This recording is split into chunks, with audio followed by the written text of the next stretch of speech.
nombre es Catalina, yo soy de Buenos Aires, estuve viviendo acá hasta que yo estudié en un colegio privado acá en Buenos Aires.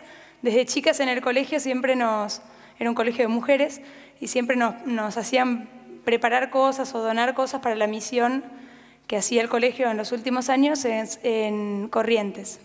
Y desde chicas como iban formando como el espíritu solidario en las chicas del colegio. Cuando terminé el colegio estudié psicopedagogía y estaba en el último año de la carrera y una amiga mía me invitó a Ñatuya, Santiago del Estero, a hacer orientación vocacional con una fundación que becaba a chicos para estudiar en la universidad. Así que me fui un fin de semana a Ñatuya y cuando llegamos a la escuela donde nos alojábamos, una escuela albergue que recibía chicas del campo que venían a hacer la secundaria, la directora dijo: nosotros lo que ustedes hacen está bueno, pero no, en realidad los chicos necesitan ayuda todos los días, no un fin de semana en el año, que vengan y elijan uno y lo lleven a estudiar, sino que todos los chicos que estudian en esta escuela necesitan ayuda o apoyo todos los días. Necesitamos una psicopedagoga que venga acá y que se quede. Yo le dije, bueno, yo estoy terminando la carrera, el año que viene puedo venir y me quedo. Así que al año siguiente me fui a hacer una experiencia de 5 meses viviendo en esa escuela.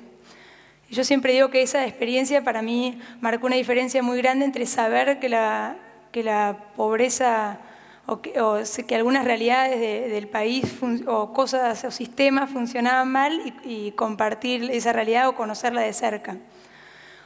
Yo trabajaba en el comedor de la escuela y veía cómo los lunes teníamos que cocinar mucho más que los otros días porque los chicos venían del fin de semana por ahí sin comer en la casa. O chicos que faltaban mucho a la escuela porque tenían un solo par de zapatillas, entonces lo iban alternando con algún hermano. Me pasó de tener que ir al hospital a buscar un turno para alguna chica que se enfermaba y estar toda la noche esperando para conseguir un turno a la mañana siguiente y a veces ni siquiera poder conseguirlo.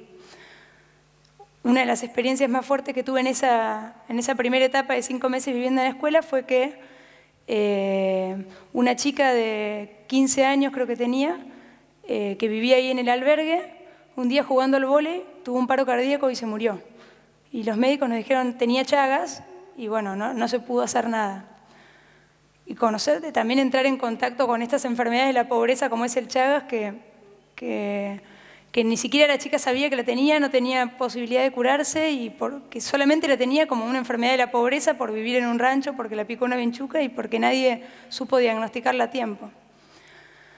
Bueno, cuando empecé viviendo en esa escuela, los fines de semana empecé a visitar familias y a acercarme más a la realidad. Y me encontraba con mamás que me decían, no, los chicos no se acostumbran a los fines de semana porque no se acostumbran a pasar 2 o 3 días cuando era fin de semana largo sin comer. Y bueno, empecé a vivir también lo que era la falta de agua, días enteros que no salía agua en la red de Ñatuya. Y bueno, como me fui adaptando a ese estilo de vida diferente y entendiendo un poco más cómo era la realidad de la gente. Yo siempre digo que para los que trabajamos en esto, la diferencia está en cuando uno empieza a cambiar el problema del hambre por el problema de Lorena, una chica que no tiene para comer, o el problema de el Chagas, de la enfermedad de Chagas, por el problema de Claudia, esta chica que murió de Chagas a los 15 años. Y cuando empezás a ponerle cara, le empezás a poner historia nombre a todas estas historias, ya no es lo mismo, porque uno cuando conoce al que está viviendo eso, siente la obligación de comprometerse y de hacer algo para cambiar la realidad. Después de esos 5 meses en Ñatuya, volví a Buenos Aires y sentía que digamos, yo no me merecía las oportunidades que había tenido, no me merecía todo lo que había recibido si no era capaz de hacer algo o de luchar para que otros pudieran tener lo mismo que había tenido yo. Así que volví, me junté con mis amigos, con mis familiares, con mi novio en ese momento y les dije, tenemos que hacer algo, como el mundo del que nosotros vivimos tiene mucho para hacer y para cambiar esta realidad que se vive en otros lugares. Así que les dije, todos tienen algo para aportar, algunos tendrán tiempo, otros tendrán plata, otros tendrán algo para donar, pero no hay nadie que no tenga nada para sumar a esta causa. Y yo me acuerdo que lo que les decía en ese momento eran como sumarse a la causa no es dar lo que te sobra, sino dar algo que realmente es tuyo o que realmente valorás. Si el que viene a ayudar a una organización no tiene que ser el que tiene tiempo libre, sino el que elige dedicar su tiempo a eso, digamos, que elige dejar de hacer otra cosa para dedicarlo a esto, o el que elige dar algo que le sirve, no dar algo que no le sirve, porque en realidad cuando uno da algo que no le sirve, le está dando algo que casi no sería ni suyo porque no lo necesita. Y bueno, así fue, de esas primeras reuniones surgió lo que hoy es Haciendo Camino. Empezamos trabajando en educación y después nos dimos cuenta de que la gente de los chicos o las mamás que nosotros queríamos educar no aprendían porque no habían estado bien alimentados en los primeros años de vida, y esos primeros años son fundamentales para desarrollar el cerebro. Si no se desarrolla en esos primeros años, todo lo que no se dio hasta ese momento ya no se va a poder dar, y esos problemas de aprendizaje que veíamos en los chicos de edad escolar ya era tarde para revertirlos. Así que dijimos, tenemos que trabajar antes, en los primeros 2 años de vida o en los primeros 5 años de vida para evitar que su cerebro quede dañado. Y empezamos a trabajar en desnutrición, que yo siempre digo tiene cosas que están buenísimas porque trabajas con bebés y con chicos que si los recuperás les cambiás completamente la vida, pero también es difícil porque uno tiene que trabajar a través de la madre, que es la que se ocupa de esos bebés o de esos chiquitos, y muchas veces es difícil cambiar estas madres. Hubo uno de los casos de las mamás de los chicos desnutridos que me acuerdo siempre, que fue el primer caso muy crítico que tuvimos, que era una bebita que se llamaba Diana, tenía 2 meses, pesaba 2 kilos, y nos la derivaron del hospital. Fuimos a verla a la casa, era junio, y la mamá me dijo que nunca la había bañado porque hacía frío. Digo, bueno, pero estamos en junio, si no la bañás ahora, ¿cuándo la vas a bañar? No sé, cuando empieza a hacer calor en octubre. Así que dijimos, bueno, la tenés que bañar, le calentamos el agua con la leña para poder bañarla en un baldecito de agua.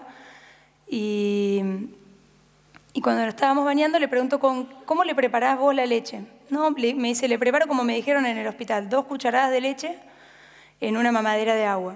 Bueno, bien, le digo, a ver, mostrame la leche que le estás dando, y cuando me muestra no eran 2 cucharadas de leche en polvo lo que le daba, sino 2 cucharadas de leche líquida. Se había confundido la leche que tenía que comprar, digamos, o la leche que le habían dado. Y bueno, en ese momento, como ya el embarazo de esa mamá era un embarazo de mellizos, que uno murió en el parto, nacieron en la casa porque ella no sabía que estaba embarazada, bueno, una situación súper crítica. Y nos fuimos de esa casa, y yo llegué al centro nuestro de Haciendo Camino, y en ese momento teníamos un equipo, y les dije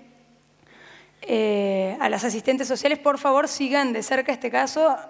Es una familia súper crítica, la mamá no sabe cuidar a la bebita, hay que seguirla, y a los 15 días murió la beba de una neumonía. Y me acuerdo que uno de los que trabajaba en ese momento conmigo me decía, es lo mejor que le puede haber pasado, porque vivir con esa madre y en esa realidad es un desastre. Y yo le decía, no es lo mejor que le puede haber pasado, porque no es que ella murió en esta familia y ahora van a ser en otra familia donde la van a cuidar. Esa era toda su oportunidad de vida que tenía, y nosotros lo vimos, le decía, nosotros vimos que esa chiquita estaba en riesgo y no hicimos nada. Él me decía, sí hicimos, le dijimos al equipo que lo sigue, hablamos con el hospital, hicimos lo que pudimos. Y en ese momento como que yo sentí que obviamente desde una ONG o desde mi lugar no voy a cambiar el mundo ni la realidad del país, pero sí que cada una de esas personas lograr que cada una de esas personas que pase por nuestras manos, realmente uno puede hacer todo lo que está a su alcance para evitar el sufrimiento o la muerte en este caso. Y dije, bueno, nunca más me puede pasar de ver una situación tan crítica y no hacer nada. Si yo hubiera ido todos los días a ver cómo estaba y a ver si había comido, por ahí podía hacer algo, por ahí no, pero digo, me quedé con la sensación de me hubiera gustado poder hacer más. Bueno, después de esos 5 meses en Añatuya, viví 2 años en Buenos Aires, y ahí empezó todo Haciendo Camino, y en el 2009 decidí irme a vivir a Añatuya de forma más definitiva, y en ese momento se presentó el conflicto con mi familia, porque mis papás me decían, porque buscaban obviamente lo mejor para mí, y por ahí los padres creen que lo mejor para uno es lo que ellos creen, y me decían, no te puedes ir allá, puedes ayudar desde acá, puedes viajar, pero tenés que vivir en Buenos Aires, acá te puedes formar, acá tenés tu familia. Allá como todo les daba miedo, ¿no? Pero yo creo, como decían acá al principio también, que cuando uno siente como su vocación y uno encuentra lo que realmente le gusta hacer, no hay ninguna voz de afuera que te pueda modificar ese deseo, y uno está convencido y sigue para adelante con eso. Así que bueno, me fui para allá, Haciendo Camino fue creciendo, se sumó cada vez más gente, también creo que la convicción de uno hace que se contagien, y se sumaron un montón de voluntarios, después un montón de donantes, Haciendo Camino creció un montón, hoy tenemos 8 centros de prevención de desnutrición. Y hace 2 años y medio vino me llegó un oficio del juzgado, de un juzgado de Añatuya, donde me pedían que cuidara a unos hermanitos que habían sido separados de la familia por una situación de abuso, de violencia. Y me los daban para que los cuide por una noche, que esa noche se transformó en una semana, 2 semanas, un mes. Y hoy voy 2 años y medio y siguen conmigo. Y ese fue el inicio de una segunda etapa en mi vida, donde empecé a asumir este cuidado de chicos que estaban en situación de riesgo o judicializados. Hoy tengo 30 chicos a cargo. Primero tuve 11 en casa, después creamos un hogar de chicos judicializados. Algunos viven todavía en casa y los que fueron entrando después viven en el hogar en Añatuya. Y creo que también con ellos viví un montón de cosas de las que fui aprendiendo un montón. Uno de los casos que más me marcó fue una chica, Marisol, que el año pasado entró porque el padre había abusado de ella y la mandaron al hogar. Abusaba de ella desde los 11 años. Y cuando empiezo a charlar con ella me dice que tenía miedo por su hermana menor, que creía que le pasaba lo mismo. Y le digo, ¿vos por qué crees que le pasa lo mismo? ¿Vos viste algo? ¿Te contó algo tu hermana? No, me dice, no vi nada, pero me parece que le pasa lo mismo porque hace como 1 año que no sonríe. Eso me impactó muchísimo, porque dije, esta chica en estas condiciones, viviendo con una madre que sabía lo que le pasaba y que no se animó a hacer nada, un padre que la lastimaba, como totalmente desprotegida, pudo igual mirar para el costado y ver lo que le pasaba al otro y identificar o como poder observar o poder prestar atención al otro y detenerse a pensar en el sufrimiento del otro. Y siempre les digo a los que trabajan con nosotros, tenemos que tomar este ejemplo y tener en claro que más allá de la situación que por ahí uno puede estar pasando que sea difícil, siempre tenemos que tener la posibilidad de detenernos a prestar atención a lo que le pasa al otro y cuando hay alguien que está cerca nuestro que no es feliz. Así que, bueno, esto es un poco parte de la historia de mi vida. Lo que me gustaría decirles es que la opción, digamos, de dedicar la vida a lo social o al servicio a los demás es algo que está bueno, que te hace feliz, que sin duda no es algo rentable en el sentido de que no te da mucha plata, pero sí es algo que te llena desde otro lugar y que creo que la vocación de servicio no es irse a dejar todo e irse a vivir a otro lado, no necesariamente, uno puede hacerlo desde otro lugar. Que yo no creo que viva toda mi vida en Añatuya, probablemente vuelva a Buenos Aires o me vaya a vivir a otro lado, pero sí sé que lo que quiero hacer en mi vida es poner todo lo que tengo y todo lo que sé al servicio de los demás y poder como compartir todo lo que fui recibiendo en mi vida con los que por ahí no recibieron lo mismo que yo. Nada más.